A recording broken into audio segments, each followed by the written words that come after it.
ये जिंदगी का मेला ऐसे ही चलता रहेगा।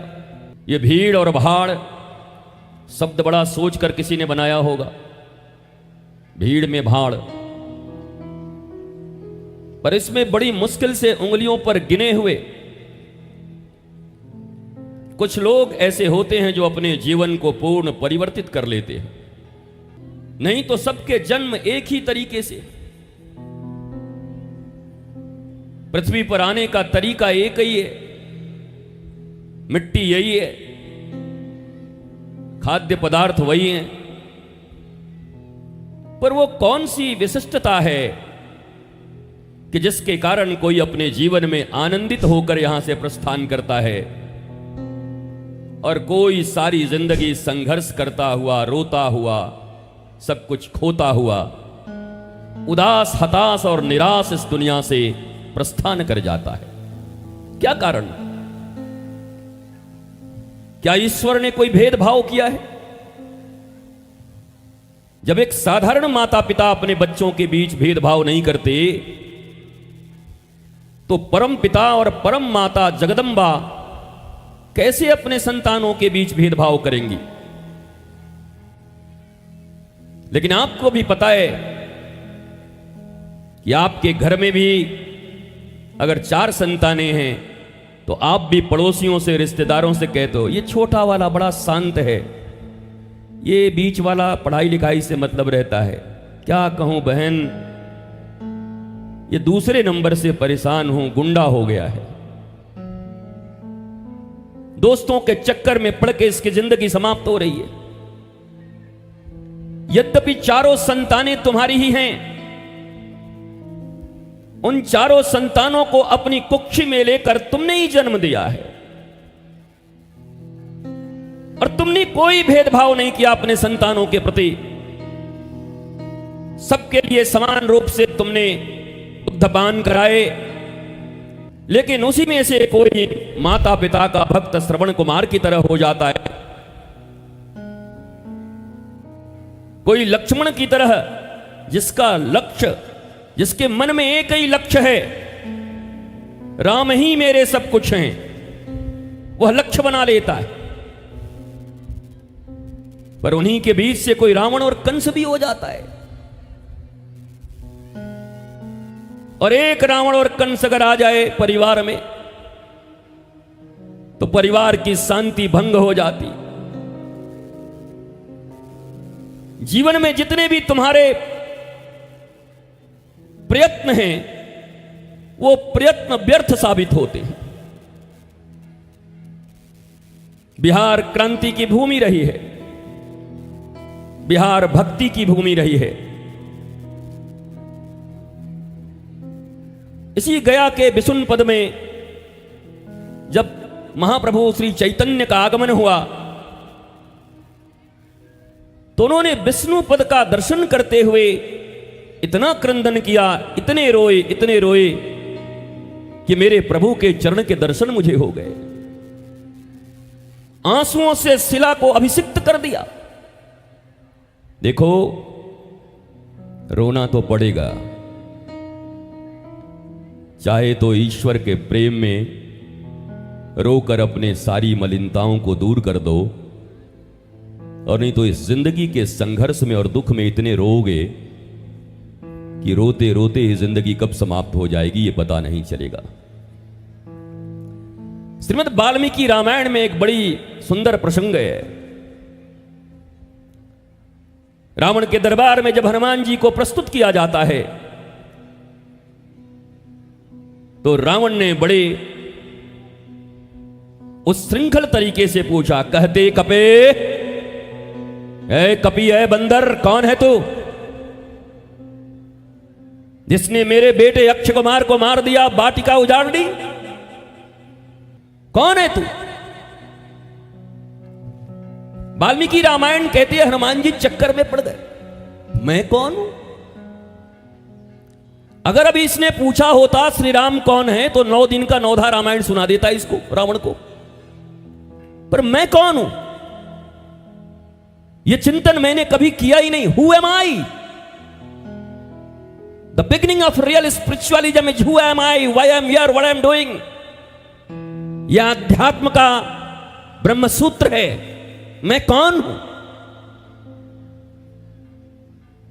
दुनिया को जानने का दावा करने वाले लोग शर्मा जी को जानते, वर्मा जी को जानते, दुबे जी को जानते, सिंह जी को जानते, सिंघानी को जानते, श्रीवस्तानी को जानते, खुद को जानते हो? खुद से परिचय नहीं, खुद के मन के ऊपर नियंत्रण नहीं।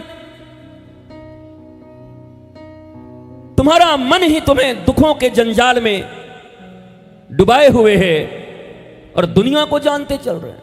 बड़ी गोतनी को जान लिया, जेठानी को जान लिया, देवरानी को जान लिया, साले को जान लिया, साली को जान लिया, फूफा को जान लिया, फूफी को जान लिया, फ्रेंड को जान लिया, फास्ट फ्रेंड को जान लिया, फास्ट फूड को जान लिया।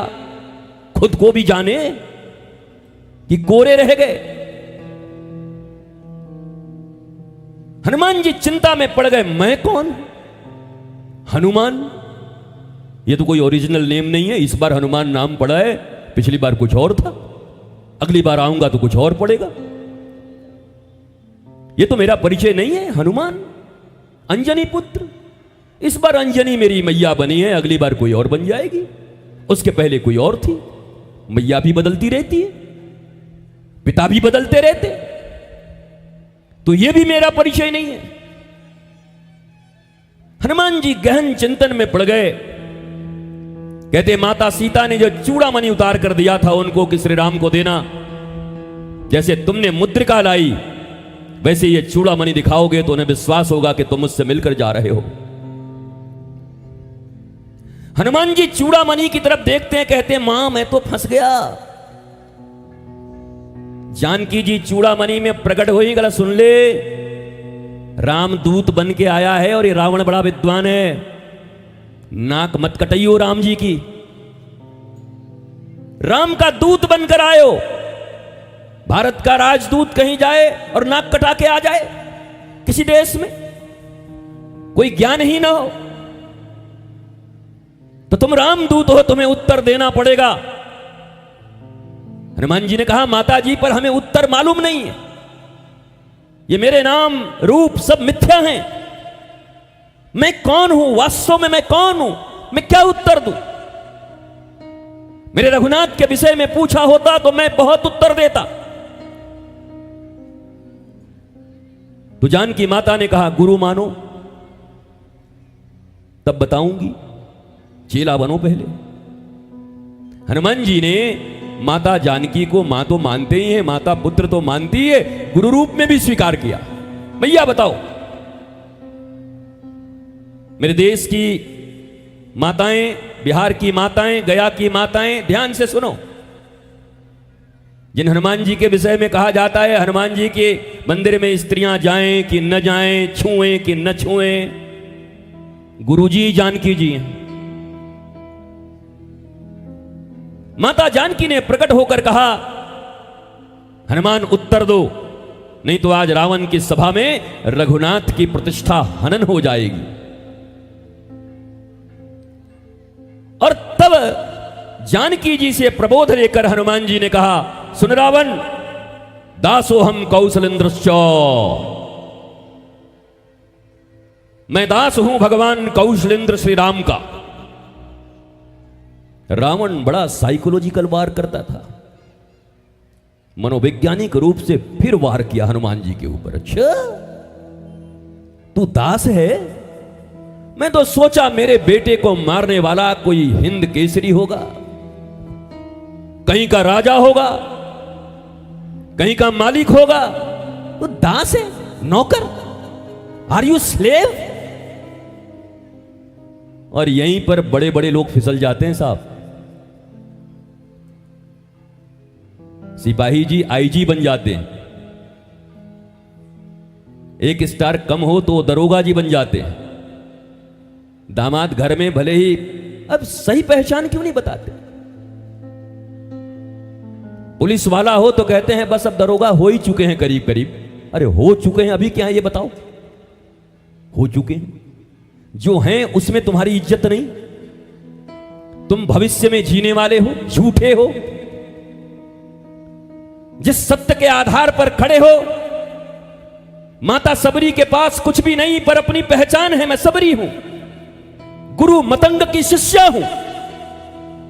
उनको राम से मिलने के लिए कोई अडानी, कोई अंबानी, कोई लक्ष्मी मित्तल, किसी एलन मस्क की जरूरत नहीं पड़ती। उनका अपना परिचय है, मैं सबरी हूं, मेरे गुरु मतंग ऋषि। It's enough, I don't know anything. भगवान राम और सबरी की कथा के बहुत सारे अंग, तरंग और रंग हैं। तुमने एक ही रंग सुना होगा। पहले तो यह डिसाइड करना जरूरी है कि सबरी राम भक्ता है या गुरु भक्ता है, सहजो कृष्ण भक्ता है या गुरु भक्ता है। एक ही ढर्रे पे कथा सुने जा रहे हो। हरि अनंत हरि कथा अनंता, और हरि के कथा के बहुत सारे अर्थ होते हैं जीवन में, एक ही तरह से नहीं सुनते।